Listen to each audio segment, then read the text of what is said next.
Here comes the deadline to file your taxes, but there may be some things the IRS may be keeping from you that could help with making filing a bit more stress-free. Joining me now, federal tax practitioner David Selig. Thanks for being on the show. It's great to have you here. You say that there are a couple of styles of auditors, of people at the IRS. What are they?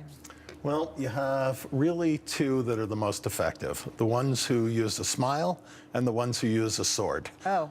In other words, the people who seem to be very friendly to you and people get lulled into this false sense of security. Alternatively, you have an individual who is very forceful, seems to know exactly what they're saying. There's no flexibility. The thing is, people have to remember they're in an adversarial contest. When you're being audited, and it's not a friendly encounter. That's for exactly darn sure. right. I think a lot of people know that. And in fact, there are a lot of things the IRS simply would prefer that maybe you didn't realize.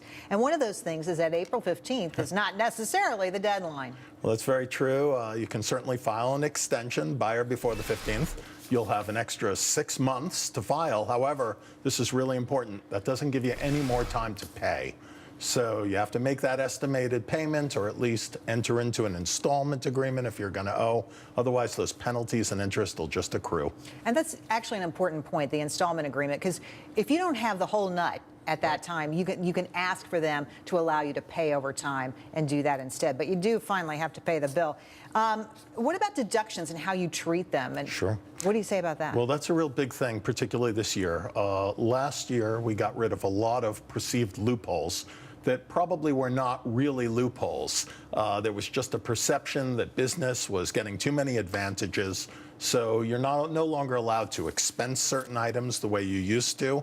And there's no more bonus depreciation. Now, if people are not up on what's going on with the tax law and the changes, they may take one of these positions, and the IRS will just disallow it in plenary without telling you there's an alternative method of handling this. So devil in the details. Devil in the details. If you've got an expensive bill coming, and if you have a really complicated tax form, you probably want a pro.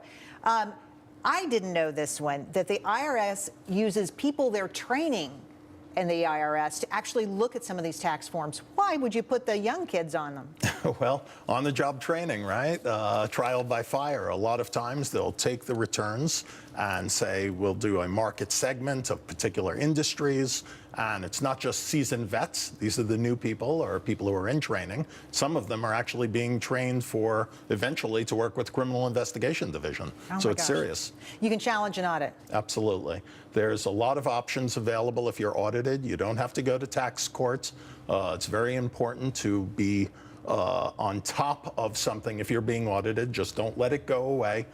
You can file for an appeal. You can have fast track mediation, or alternatively, you can even have an audit reconsideration where you start de novo any contested issues, and that's a very powerful tool. But the reality is not every audit is a full-blown audit. I mean, sometimes you get a letter which is generated by a computer, in fact, that is asking for more information. Right. What's your advice there? I mean, you're not going to contest that. You're going to give them the info, aren't you? Well, respond, but keep good records, because sometimes those little issues can blossom into bigger things.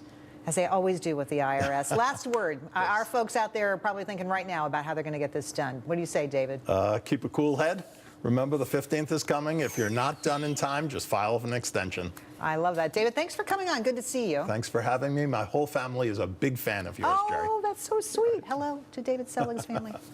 Well, coming up tomorrow, we wrap up our User's Guide to Taxes with how not to get audited. We'll show you the red flags, and we'll answer your tax questions. All you have to do is email me at jerrywillis.com, or you can tweet me, which I love, at JerryWillisFBN.